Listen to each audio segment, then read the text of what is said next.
of its swift suppression by British forces. The execution of captured rebels spread over 10 days infuriated millions of Irish Americans and revived their ancient hatred. The British ambassador in Washington reported, "The attitude towards England has been changed for the worse. Our cause for the present among the Irish here is a lost one." In America, 1916 was an election year. The war was the dominant issue. The election campaigns of the parties crystallized the sway of opinion. Neutralism, the profound wish to stay out of the war, still possessed a doughty champion in the president. Support for Wilson's policy was strong in the Middle West and Pacific states. Europe's war seemed more remote there than on the Atlantic seaboard. At the Democratic Convention, Wilson was renominated presidential candidate. The chairman opened his speech with a text from the Sermon on the Mount. "Blessed are the peacemakers, for they shall be called the children of God." He was applauded to the echo. Up and down the United States, Wilson fought his campaign on the slogan, "He kept us out of the war." The Republican candidate against Wilson was Charles Hughes, strongly backed by Theodore Roosevelt. Their policy was preparedness. They wanted a bigger army, universal military training, more aggressive American leadership. Roosevelt taunted Wilson with the shadows of men, women, and children who have risen from the ooze of the ocean. The shadows of babies gaping pitifully as they sank under the waves. The shadows of deeds that were never done. The shadows of lofty words that were followed by no action. The shadows of the tortured dead. Woodrow Wilson was re-elected, but his majority fell sharply. The portents were becoming unmistakable. Yet Wilson clung to his ideal of peace. There will be no war. This country does not intend to become involved in war. It would be a crime against civilization for us to go into it. Once again, it was Germany's own acts which swung the balance against her. On January the 31st, 1917, Germany informed America of her intention to carry out unrestricted submarine warfare. This meant that all shipping, including neutrals, whether carrying contraband or not, would be sunk at sight without warning anywhere in Allied waters.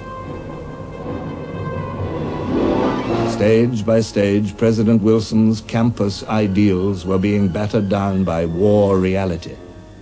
Stage by stage, he resisted the evidence and its implications. I refuse to believe that it is the intention of the German authorities to do in fact what they have warned us they will feel at liberty to do. Only actual overt acts on their part can make me believe it even now. Wilson was forced to believe. As vessel after vessel went down, Germany's ruthless determination became evident. The German ambassador in Washington was handed his passport. America broke off diplomatic relations and drafted a bill to arm her merchant ships. Now she stood on the very brink of war. The last act needed to drag her in was not slow in coming. In 1917, 4/5 of America's small army was embroiled with Mexico. Relations between the United States and her Latin neighbor had never been easy. The border along the Rio Grande was rarely quiet. Mexico's successive revolutions alarmed America, threatened her commercial interests, even the lives of her citizens. To Germany, this distant preoccupation was a godsend. If the American army was kept busy in Mexico, it could hardly come to Europe. Germany proposed an alliance to the Mexican government. Germany makes Mexico a proposal of alliance on the following basis: make war together, make peace together, generous financial support, and an understanding on our part that Mexico is to reconquer the lost territory in Texas, New Mexico, and Arizona. We suggest Mexico should invite Japan's immediate assistance. and mediate between Japan and ourselves. This was the secret Zimmermann telegram, one of history's most explosive documents. British naval intelligence had broken the German codes and selected its moment carefully to inform America of the contents of the telegram. They came as a thunderclap. This was a conspiracy to attack the very homeland of the United States. Isolationism withered away. The peace party collapsed. The fire eaters rose in their wrath, headed by Theodore Roosevelt, uttering a characteristic bellow of rage. This man, Wilson, is enough to make the saints and the angels, yes, and the apostles swear, and I would not blame them. My God, why doesn't he do something? If he does not go to war with Germany, I shall skin him alive. This was the end of the president's dream of peace. While he took his last agonizing decisions, Germany, for the last time, fortified his resolve by torpedoing 3 American merchant ships in one day. Now there was no choice. The peacemaker must go to war. On April 2nd, 1917, Woodrow Wilson drove to the Capitol to deliver a momentous address. The wrongs against which we now array ourselves are not common wrongs. They cut to the very root of human life. I advise that Congress declare that it formally accept the status of a belligerent which is thus thrust upon it. It is a fearful thing to lead this great, peaceful people into war, into the most terrible and disastrous of all wars, civilization itself seeming to be in the balance. But the right is more precious than peace.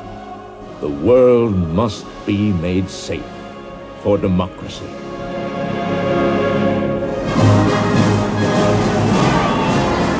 Wilson spoke for the whole nation. Yet the ecstatic cheers with which it applauded him only filled him with sorrowful wonder. My message today was a message of death for our young men. How strange it seems to applaud that. America was at war at last. The mood which swept her echoed the passionate violence of Europe in 1914. Winston Churchill wrote, Pacifism, indifference, dissent were swept from the path and fiercely pursued to extermination. And with a roar of slowly gathered, pent-up wrath which overpowered in its din every discordant yell, the American nation sprang to arms. All America's competitiveness, all her genius for publicity, were channeled into the war effort.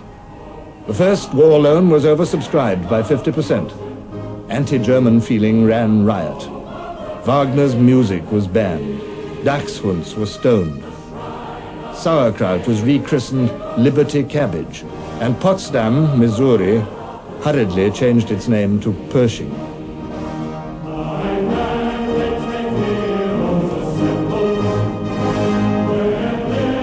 Newspapers, magazines, and posters provided constant fuel for the nation's passion. Even in a prayer before the House of Representatives, Germany was remembered. Thou knowest, O Lord, that no nation so infamous, vile, greedy, sensuous, bloodthirsty ever disgraced the pages of history. All over the country, young men swarmed into recruiting centers. But with memories of the breakdown of volunteering in the Civil War, the government rushed through a conscription bill.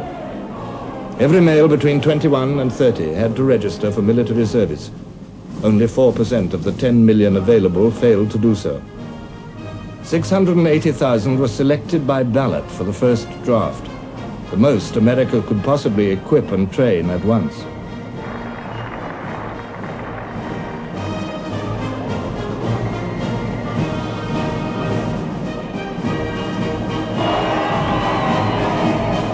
American womanhood, determined not to miss this opportunity of proving itself equal in a man's world, joined the war effort with equal fervor.